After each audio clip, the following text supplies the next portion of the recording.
One decision made in a smoke-filled room in 1905 would lead to the deaths of 17 million people and redraw the map of Europe forever.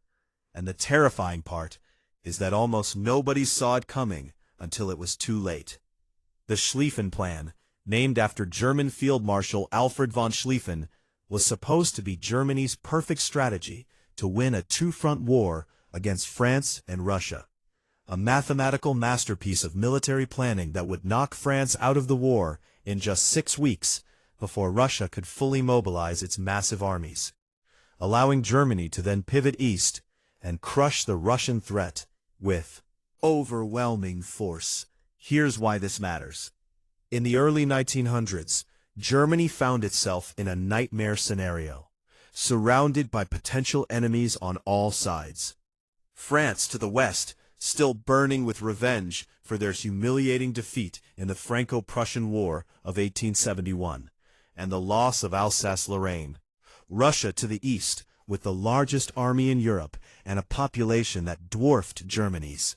And Britain controlling the seas and watching Germany's growing power with increasing suspicion. Schlieffen understood that fighting a prolonged two-front war would be suicide for Germany.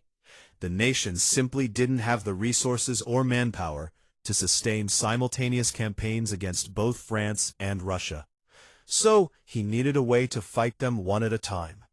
And his solution was audacious, ruthless, and violated every international treaty Germany had signed.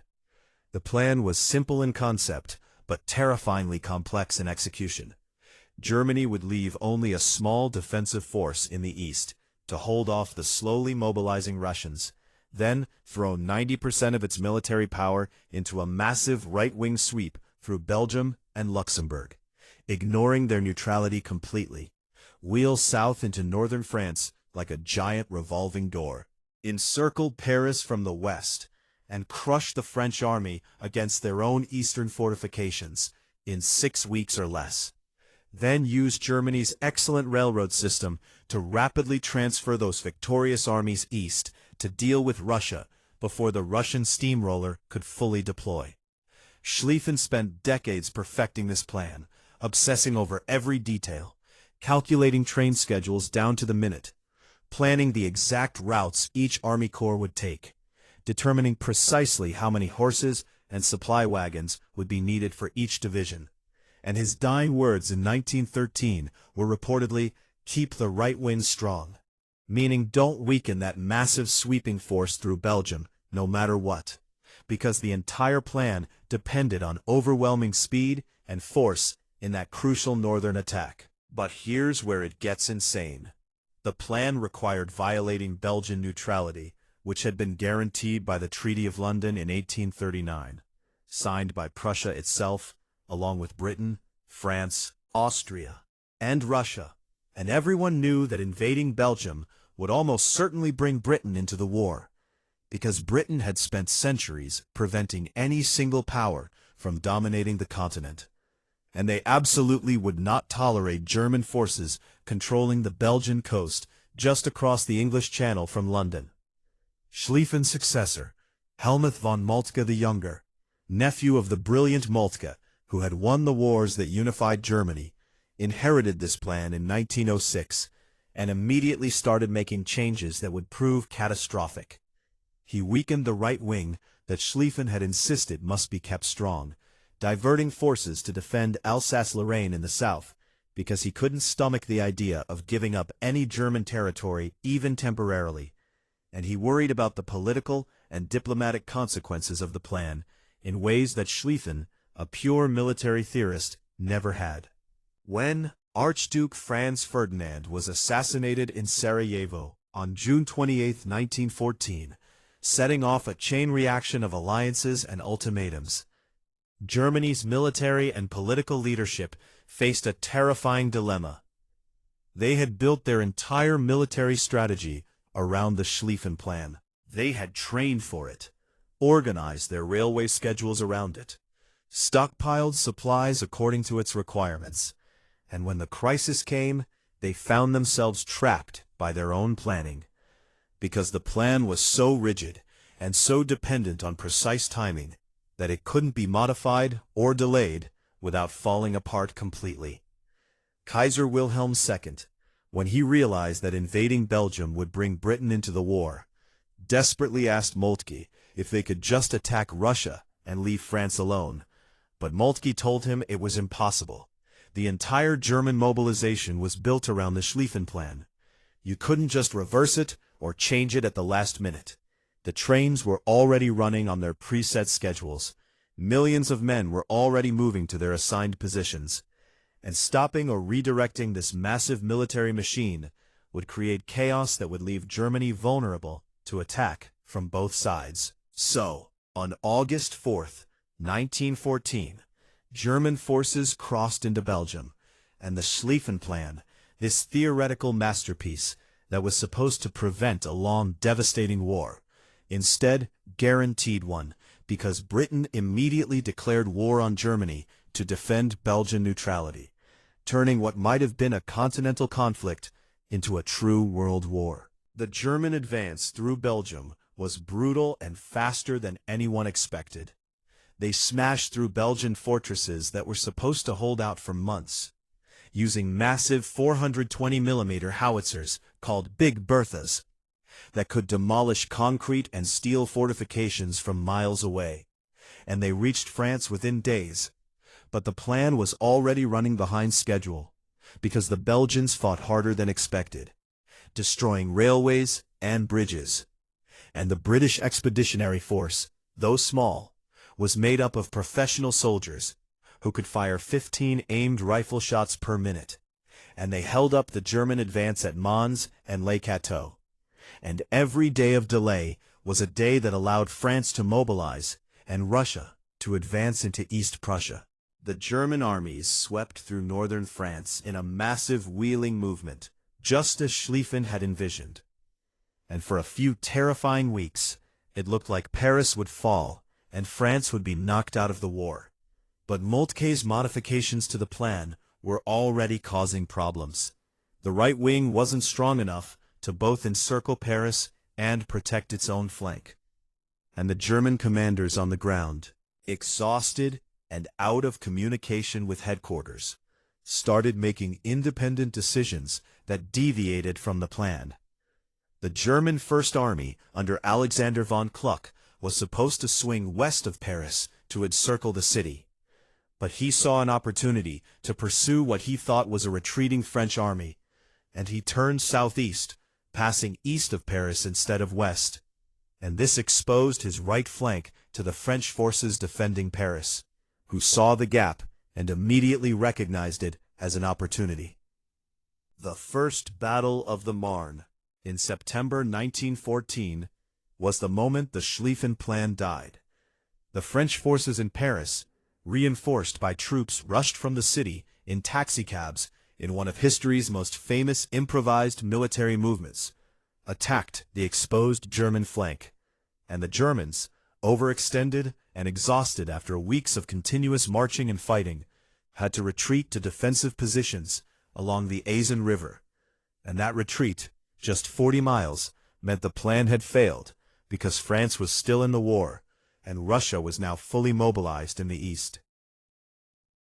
What was supposed to be a 6-week campaign of movement and encirclement turned into 4 years of static trench warfare. The Western Front solidified into a continuous line of trenches stretching from the English Channel to the Swiss border. 475 miles of barbed wire, machine gun nests, and artillery positions where millions of men would die fighting over yards of muddy ground. And the two-front war that the Schlieffen Plan was designed to prevent became exactly the nightmare scenario that Germany faced for the next 4 years. Here's the truly devastating part. The plan failed, not because it was inherently impossible, but because of a series of small modifications, miscommunications, and battlefield decisions that accumulated into catastrophic failure. If Moltke had kept the right wing as strong as Schlieffen insisted, if von Kluck had followed the original plan and gone west of Paris instead of east, If the Belgian resistance had been weaker, or the British hadn't intervened so quickly, the plan might have worked, and World War I might have been over by Christmas 1914 with a German victory. But the deeper problem was that the Schlieffen Plan represented everything wrong with pre-war military thinking. It was based on the idea that wars could be won quickly through superior planning and execution, that political and diplomatic considerations could be subordinated to military necessity, that neutral countries could be violated if military logic demanded it, and that the enemy would react predictably according to your plans, rather than adapting and improvising. The plan also created a situation where Germany's military strategy drove its political decisions, rather than the other way around. When the July crisis of 1914 was unfolding, German leaders felt they couldn't wait or negotiate too long, because the Schlieffen Plan required them to attack before Russia could fully mobilize. So military timetables and railway schedules were pushing Europe toward war, even when some leaders were still hoping for a diplomatic solution. The invasion of Belgium, which the Schlieffen Plan required, had consequences that went far beyond bringing Britain into the war. It gave the Allies a massive propaganda victory, because Germany was now the aggressor that had violated a neutral country's sovereignty, and German actions in Belgium, where they executed civilians suspected of resistance and burned the historic library at Louvain, created the image of Germany as a barbaric nation that had to be stopped, which helped the Allies, especially Britain, maintain public support for the war, even as casualties mounted into the millions. In the East, the plan's assumption that Russia would mobilize slowly turned out to be wrong. The Russians advanced into East Prussia faster than expected, forcing Germany to pull troops from the west to defend their homeland, which further weakened that crucial right wing at exactly the wrong moment. And while Germany did win massive victories against Russia at Tannenberg and the Masurian Lakes, these came at the cost of troops that were desperately needed in France to complete the encirclement of Paris. The Schlieffen Plan also failed to account for the industrial and technological reality of early 20th century warfare. Schlieffen had designed the plan in an era when armies could still move faster than defenders could reinforce. But by 1914, railways allowed defenders to move troops to threatened sectors faster than attackers could exploit breakthroughs. And modern weapons like machine guns and rapid-fire artillery favored the defense so heavily that attacking became suicidally expensive in terms of casualties. The plan assumed that France would fight the same way they had in 1870, concentrating their forces in the east to defend Alsace-Lorraine and leaving their northern frontier weakly defended. But the French had learned from their defeat. They knew about the Schlieffen Plan through espionage and deduction. And while they didn't adjust their strategy perfectly, they weren't completely surprised by the German attack through Belgium the way Schlieffen had assumed they would be. One of the most tragic aspects of the Schlieffen Plan is how it created a self-fulfilling prophecy of disaster. Germany built the plan because they feared encirclement by France and Russia. But the plan itself, by requiring the violation of Belgian neutrality and the assumption of quick victory, guaranteed that Germany would face exactly the prolonged multi-front war they were trying to avoid. And it brought Britain into the conflict, adding another major power to the encirclement that Germany had feared. Historians still debate whether the plan could have worked if executed perfectly. Some argue that it was fundamentally flawed because it underestimated French resilience, British intervention speed, and Russian mobilization capacity, while others contend that Moltke's modifications and the independent decisions of field commanders doomed a plan that might have succeeded in its original form. But this debate misses the larger point that any plan requiring everything to go perfectly, with no room for enemy agency or battlefield chaos, is not a viable strategy for something as unpredictable as war. The Schlieffen Plan's failure had consequences that extended far beyond World War I. It led to 4 years of industrial-scale slaughter that killed an entire generation of European men. It destroyed 4 empires, The German, Austro-Hungarian, Russian, and Ottoman empires all collapsed as a result of the war. It created the conditions for the Russian Revolution and the rise of Soviet communism. It left Germany humiliated and economically devastated by the Treaty of Versailles, creating resentment that would fuel the rise of Adolf Hitler and lead directly to World War II.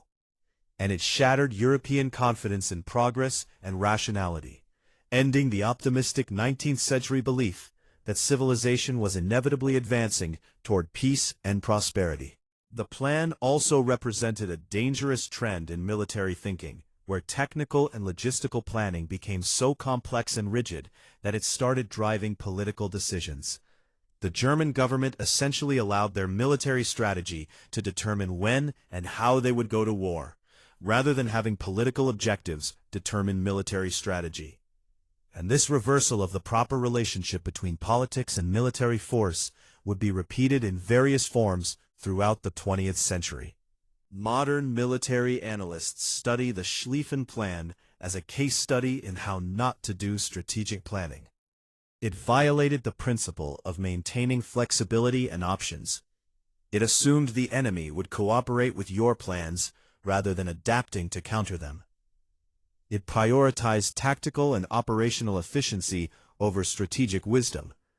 It ignored political and diplomatic consequences in favor of pure military logic. And it created a situation where going to war became easier than staying at peace, because the entire military machine was geared toward one specific plan that couldn't be modified or delayed. The plan also illustrated the danger of fighting the last war. Schlieffen based his strategy on the German victories of 1866 and 1870–71, wars of rapid movement and decisive battles that were over in weeks or months. But warfare had fundamentally changed by 1914. The combination of mass conscription armies, industrialized weapons production, railways and telegraphs, and defensive firepower had made the quick, decisive victory much harder to achieve. Yet military planners across Europe, not just Germany, were slow to recognize this change. In France, they had their own flawed plan called Plan 17, which called for an immediate offensive into Alsace-Lorraine to reclaim the lost provinces. And this played right into German hands by pulling French forces east, while the main German attack came through Belgium in the north. So both sides entered the war with plans that were based more on what they wanted to happen than on realistic assessment of what was possible. The human cost of the Schlieffen Plan's failure is almost incomprehensible. The First Battle of the Marne alone cost over 500,000 casualties, killed and wounded combined. And that was just the first major battle of a war that would ultimately kill 17 million people and wound 21 million more, destroy countless cities and towns, devastate the agricultural and industrial capacity of Europe, and create a lost generation that would haunt European society for decades. The plan's requirement to move through Belgium also meant that some of the war's worst fighting took place in Belgian and northern French territory, turning these regions into moonscapes of shell craters, destroyed villages, and poisoned soil. Areas around Ypres and Verdun are still dangerous today because of unexploded ordnance and contamination from chemical weapons. A physical reminder of the plan's consequences that persists over a century later. The psychological impact of the plan's failure was equally devastating for Germany. They had believed their military planning was superior to everyone else's, that German efficiency and organization would overcome any numerical disadvantages. And when the Schlieffen Plan failed and the war turned into a grinding stalemate, it shattered German confidence and created a national trauma of having been so close to victory, only to see it slip away. This sense of having been cheated of rightful victory, combined with the harsh terms of the Treaty of Versailles, created the stab-in-the-back myth that the German army had never really been defeated in the field, but had been betrayed by politicians and civilians at home. And this myth became a powerful propaganda tool for Hitler and the Nazis in their rise to power.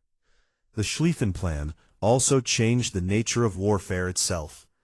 When it failed, and the front lines solidified into trenches, both sides had to develop entirely new tactics and technologies to try to break the stalemate. This led to the development of poison gas, tanks, strategic bombing, and modern combined arms tactics. Innovations that came at a terrible cost in lives, as commanders learned through trial and error, mostly error, how to fight this new kind of industrial warfare. The plan's emphasis on speed and decisive action also influenced military thinking for decades afterward. The German blitzkrieg tactics of World War II were in many ways an attempt to apply the Schlieffen Plan's core concept of rapid movement and encirclement, but with the addition of tanks and aircraft to provide the mobility and breakthrough power that had been lacking in 1914.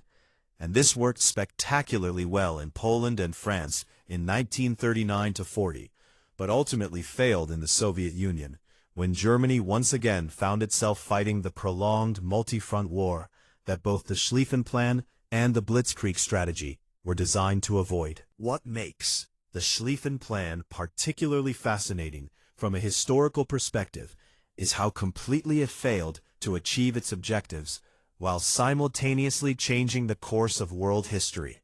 It was supposed to prevent a long war, but instead guaranteed one.